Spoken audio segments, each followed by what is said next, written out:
तलाश कर रहे हैं तो कारण था औपनिवेशिक शोषण।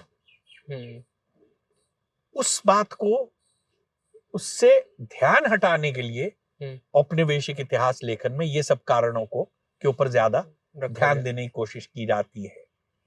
लेकिन ये कि 100 वर्षों का जो शोषण का इतिहास है और जो उसका अनुभव है, ये उसके विरुद्ध संघर्ष है, इस बात को आमतौर पे नहीं स्पष्ट किया जाता। तो कैनिंग ऐसे समय में गवर्नर जनरल बना जब वो ये जो संघर्ष है और ये जो इस शोषण के विरुद्ध जो भावना है वो लोगों के भीतर बहुत तेजी के साथ वो समाई थी और ये संघर्ष हुआ।